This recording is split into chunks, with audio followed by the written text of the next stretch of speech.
کچا چھبانے کے لیے تیار ہے۔ عزیزان گرامی، میں غوث پاک کی تحریک آپ کو بتا دوں کون سی تحریک تھی۔ وہ صلاح الدین ایوبی جو بیت المقدس فتح کیا، یہ غوث پاک کی تحریک ہے۔ اور پھر چند سالوں کے بعد پورے عالم اسلام میں جو خلافت عثمانیہ قائم ہوئی، غازی ارطغرل جو آئے، یہ تحریک بھی غوث اعظم کی پیدا کی ہوئی تھی۔ آپ نے جوانوں کو متحرک کیا تھا اور پھر امت کا وہ شعور بیدار کیا تھا جو ان میں مردہ کر چکے تھے کچھ حکومت کے کارندے۔ میں سمجھتا ہوں اس وقت جتنے خلفاء بیٹھے ہوئے تھے خلافتوں پر، تخت پر، جو نام کے مسلمان تھے، یا اس کو ہماری زبان میں سمجھ لیں، وہ سب کانگریس کے تھے جو منافق تھے، یعنی دکھتے تھے بس، لیکن اندر سے سب نفاق ہوتا تھا، نفاق ہوتا تھا۔ ہاں میں صاف کہوں گا، بغداد میں بھی کانگریس کا خلیفہ رہا ہوگا، مصر میں بھی اور ترکی میں بھی اور نیشاپور میں بھی، اس لیے کہ مسلمانوں کے خون چوس کر کے تخت پر بیٹھ تو جاتے لیکن پوری زندگی گزر جاتی، میرے مصطفیٰ کا نام تک نہیں لیتے تھے، ان کو بٹھاتے تھے مسلمان۔ آج آپ بھی تو یہی کر رہے ہیں، یہی کر رہے ہیں۔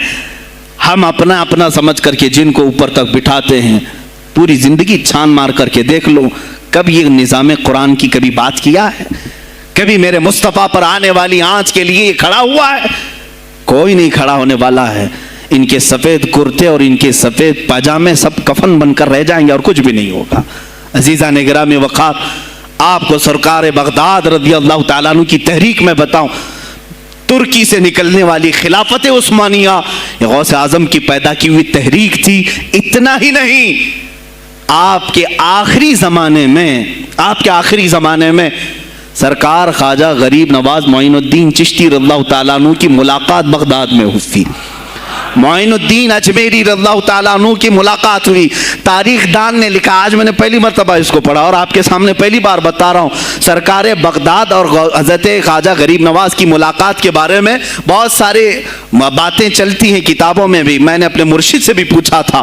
بہرحال ایک کتاب سے مجھے آج یہ بات ملی کہ سلطان الاولیاء غوث پاک نے حضرت خواجہ غریب نواز کو کیا وصیت کی تھی، کیا کہہ کر کے بھیجا تھا۔ ان کے پاس غوث پاک نے، غریب نواز نے بہت ساری انعامات، اوراد، وظائف، طرق، اجازات سب حاصل کیے، لیکن ہندوستان جب آئے کیا کیا انہوں نے؟ یہ بھی بتایا گیا کہ غوث پاک کی یہ تحریک تھی۔ کیا؟ سلطان الہند سرکار غریب نواز نے شہاب الدین غوری کو بلا کر کے ہندوستان میں پرچم اسلام لہرانے کا حکم دیا تھا۔ یہ تحریک بھی سرکار غریب نواز نے لائی تھی بغداد کے ولی کامل سے۔ تم کیا سمجھتے ہو یہ اولیاء خالی مسلح لے کر کے گھومتے تھے؟ یا اولیاء اکرام صرف گدی نشین تھے؟ نہیں میرے عزیزو، یہ حکومت وقت کو آنکھ میں آنکھیں ڈال کر بات کرتے تھے اور پھر نظام مصطفیٰ کی بات للکار کر کے کرتے تھے۔ آج کے زمانے میں کچھ لوگوں نے اولیاء کو ایسا پیش کیا ہے جیسے وہ درویش بس جنگل میں رہتے تھے اور کچھ نہیں۔ نہیں میرے عزیزو، وہ اللہ کے شیر تھے، اللہ کے شیر تھے۔ اسی لیے تو اقبال نے کہا ہے، اللہ کے شیروں کو آتی نہیں روبائی۔ وہ کبھی لومڑی پن کا انہوں نے اپنے آپ میں اظہار ہی نہیں کیا کہ نہیں یہ بھی چلے گا وہ بھی چلے گا، کبھی نہیں۔ وہ گرجتے تھے اپنے تخت پر، اپنی خانقاہوں پر۔ دیکھیں خلیفہ مستنجد باللہ، ابو المظفر اس کو کہتے ہیں، بغداد کا وہ خلیفہ، عباسی خلیفہ، بڑا طاقتور، اور اسی کے زمانے میں غوث پاک ہیں۔ ایک فارس سے آنے والے اجمی عبد القادر، شیخ عبد القادر، جب بغداد کی جامع مسجد میں بیان کر رہے ہوں، در و دیوار ہل رہے ہیں۔ وہ اپنے خلافت کے دربار میں بیٹھا ہے خلیفہ، اچانک بہت زور کی آواز آئی، پورے محل میں گونج گئی۔ پوچھا یہ آواز کیسی بغداد میں؟ لوگوں نے معلوم کر کے بتایا کہ شیخ عبد القادر جیلانی نے چھینک ماری، ان کے مریدوں نے صرف جواب دیا ہے۔ ان کو چھینک آئی تھی، جواب میں لوگوں نے یرحمک اللہ کہا، وہ خلیفہ وقت کے محل تک پہنچ گئی آواز۔ تو اس نے کہا یہ تو پورا ہلا دینے کی بات ہے۔ ایک بات یاد رکھو میرے عزیزو، آواز ہو سکتا ہے تمہاری مسجد سے باہر جائے نہ جائے، تمہاری آواز کا دار و مدار تمہارے گلے پر نہیں ہے، ایک بار تم پکارو گے پہنچانا میرے مولا کا کام ہے۔ اب ہماری آواز کہاں کہاں تک پہنچتی ہے، کس کے ٹائر پھٹتے ہیں، یہ سب بعد کی بات ہے۔ تم پکار کر کے تو دیکھو۔ اللہ رب العزت کے نام پر عزیزان گرامی وقار مستنجد باللہ آیا اور وہی کیا جو ہر عیاش کرتا ہے۔ ظاہر سی بات ہے مولوی صاحب کچھ لے دے کے چھوڑ دو، جان بخش دو، جاؤ کہیں بیٹھو، آپ اللہ اللہ کرو۔ کہاں یہ حکومت سیاست کی باتوں میں آپ آ گئے؟ چند دنوں پہلے میں نے بھی سیاست کی بات کی تو مجھے بھی ایک مشورہ ایسا آیا کہ آپ کو انٹرسٹ ہے ایم پی بننے کا، ایم ایل اے بننے کا؟ میں نے کہا مجھے انٹرسٹ تو نہیں ہے لیکن کرسی صاف کرنے کا انٹرسٹ بہت ہے، اس پر جو کچرا ہے اس کو صاف کرنے کا انٹرسٹ بہت ہے۔ انشاءاللہ العزیز وقت آئے گا وہ صاف ہوں گی بھی۔ عزیزان گرامی مستنجد باللہ 10 اشرفیوں کی تھیلیاں لے کر سونے کی غوث پاک کے دربار میں آئے۔ آپ مریدین کے ساتھ بیٹھے، ارے وہ حال و قال کی مجلسیں ہیں۔ مستنجد باللہ آیا غوث پاک کی بارگاہ میں، کہا کہ یہ حضور آپ قبول کر لیں، نذرانہ ہے۔ آپ نے کہا تو رکھ لے اپنا نذرانہ، تو اپنے پاس رکھ لے۔ کہا کہ ہدیہ قبول کرنا سنت ہے، آپ سنت کے خلاف کرتے ہیں۔ غوث پاک نے کہا اللہ ایک تھیلی لیا اور اپنے بغل میں دبا کر کے اس کو نچوڑنا شروع کیا تو اس سے خون ٹپکنا لگا۔ خون اتنا ٹپکنے لگا تو حاضرین مجلس دم بخود رہ گئے۔ خلیفہ مستنجد باللہ بھی دیکھ رہا تھا۔ غوث پاک نے فرمایا ابھی تو یہ ایک تھیلی ہے، میں 10 کو نچوڑوں گا تو یہ خون تیرے دربار تک پہنچ جائے گا، تیرے دربار تک پہنچ جائے گا۔ تو مجھے وہ اشرفیاں دینے آیا ہے جو تو نے غریبوں کے مال کو چوس کر کے حاصل کیا، تو مجھے خریدنے کے لیے آیا ہے۔ اگر مجھے تیرے خاندان کی حرمت کا خیال نہ ہوتا تو میں آج پورے بغداد کی نالیوں میں اسی کا خون بہاتا۔ خلیفہ مستنجد باللہ بے ہوش ہو گیا، اور اس کے بعد جب ہوش آیا اس نے توبہ کیا اور آپ کے ہاتھ پر بیعت بھی کیا۔ اب اس کے بعد وہ خلیفہ ایسا پاک ہوا، نظر غوث جو پڑھی۔ اب اس کے بعد دربار خلافت کے حالات کیا ہو گئے سنیں۔ میں آج سیاست پر بات کر رہا ہوں۔ اب خلیفہ مستنجد باللہ کا دل جب صاف ہوا، 8 دن کے بعد وہ حاضر آیا، کہا سلطان الاولیاء اے شیخ عبد القادر جیلانی آپ حکم فرمائیں کہاں کس طرح کا گورنر رکھنا چاہیے، گورنر کس طرح کا ہونا چاہیے آپ دیں۔ غوث پاک نے اپنے خلفاء کو حکم دیا کہ لسٹ بنائی جائے، اسلامی سلطنت میں گورنر کون ہوگا۔ لسٹ بنی، کہا وہ ہوگا جس کی تہجد قضا نہیں ہوتی، وہ گورنری پر آئے گا جو سنت رسول کو ہلکا نہیں سمجھتا ہوگا، وہ گورنری پر آئے گا جس کی نمازیں کوئی قضا باقی نہ رہی ہوں، اس لیے کہ جو اللہ کا قرضہ باقی رکھے گا وہ لوگوں کا بھی مال کھا جائے گا۔ آپ نے لکھایا نام، خلیفہ مستنجد باللہ نے آپ کے اشارے پر گورنر پورے تبدیل کر دیے۔ ہر جگہ پر ایسے لوگوں کو رکھا جو سرکار غوث پاک کے یا تو مرید تھے یا خلیفہ تھے یا شاگرد تھے، اور ان کے دلوں میں اللہ کا خوف تھا، اور وہ پورے بغداد اور آس پاس کی سلطنتوں کو سنبھالے ہوئے تھے۔ ایک وقت ایسا آیا کہ وہی چند سال پہلے جو بغداد نشے میں ڈوبا ہوا تھا، 10 سالوں کے بعد لوگ کہنے لگے کہ آج بغداد ایسا لگ رہا ہے جیسے عمر بن خطاب کا زمانہ آ گیا ہو، عمر بن خطاب کا زمانہ آیا ہو۔ تم نے تو غوث پاک کی 11ویں کھائی ہے نا، اصلاح حکومت ان سے نہیں سیکھا، وہ آئے تھے نظام تبدیل کرنے کے لیے۔ آج میں علماء سے بھی یہی کہوں گا، تم حق بات تو پہنچاؤ قوم تک۔ آج حالات ایسے ہیں میرے عزیزوں، ڈر اور خوف ان کے سینوں پر طاری ہوا۔ کس بات سے ڈرتے ہو؟ کیا تم نے اللہ کی ذات پر ایمان نہیں لائے؟ یہ نہیں کہتے ہو موت و حیات اللہ کے ہاتھ ہے، رزق اللہ کے ہاتھ ہے، پھر ڈرتے حکومت وقت سے کیوں؟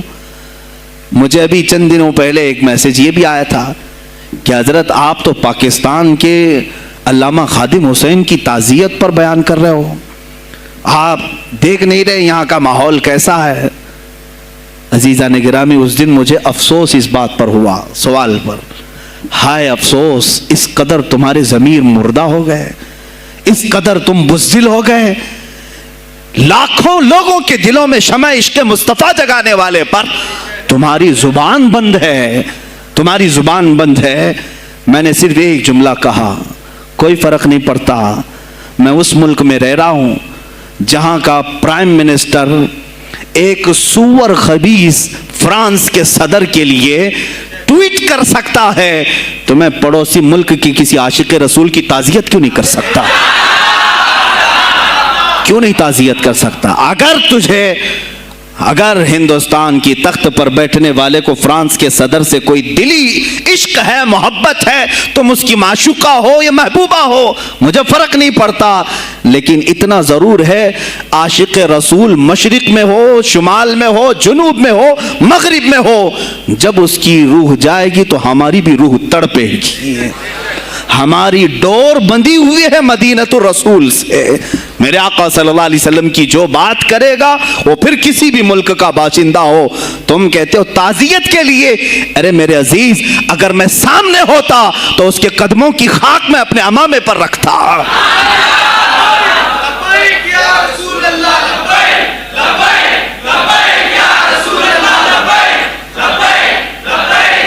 عزیزان گرامی وقار, یہ بہت خاموشی ہم نے اختیار کی, بہت خاموشی, کوئی بات نہیں. تم دیکھو گے حالات خراب ہونے کی جو شکایات آج کر رہے ہیں علماء, تم سب کے سب جاؤ گے. مجھے ابھی بچوں نے بتایا کوئی کانگریس کے لیڈر کا انتقال ہو گیا تو پیر صاحب تعزیت کے لیے باہر کھڑے ہو گئے, باہر آ گئے, ہم ان کی تعزیت کرتے ہیں. ڈوب مرو چلو بھر پانی میں, تمہاری گدی پہ ہی مر جاؤ. تمہاری زبانوں پر جب عاشق رسول کے لیے تعزیت کے الفاظ آنے میں ہچکچاہٹ آتی ہے, کون سا عشق رسول, کون سا کلمہ تم نے پڑھا ہے؟ غوث پاک کی اگر تمہارے اندر ذرا برابر بھی نسبت ہے تو میں کہوں گا میرے عزیزو, سلطان الاولیاء غوث پاک عاشق رسول ہی نہیں, فنا فی الرسول تھے. میرے نبی کی بات پر اگر کوئی انگلی بھی اٹھاتا, آپ یا تو اپنی کرامت سے اس کا منہ توڑ جواب دے دیتے. کسی عیسائی نے صرف یہ کہا تھا میرے نبی عیسیٰ افضل ہے, وہ مردوں کو زندہ کرتے تھے, آپ کو جلال آیا, کہا محمد افضل نہیں ہے اس لیے کہ وہ مردے زندہ نہیں کرتے تھے, آپ اس کا ہاتھ پکڑ کر قبرستان لے گئے. میرے نبی پر بات کرتا ہے, میں تجھے زندہ کر کے دکھاتا ہوں.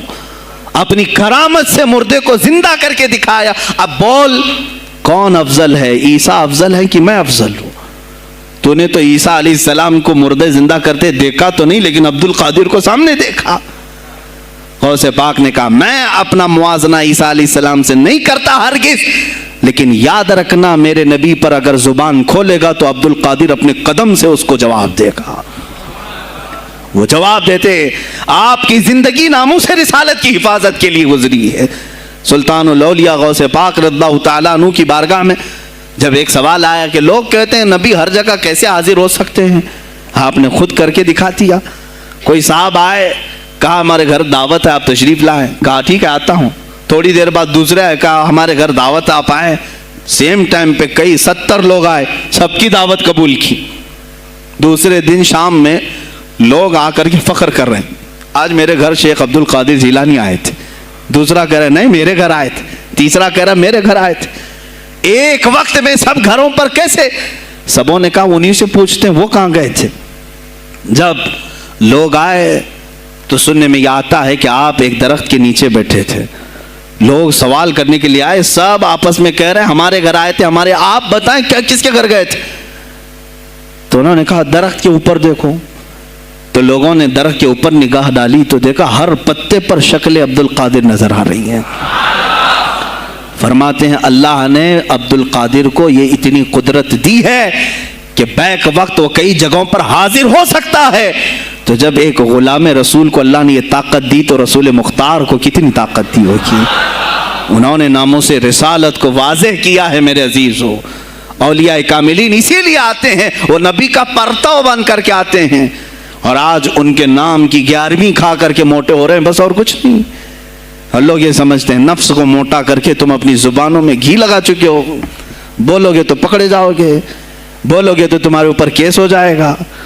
ہو نہیں تو میرے عزیزو, آج تو حالات ایسے ہیں.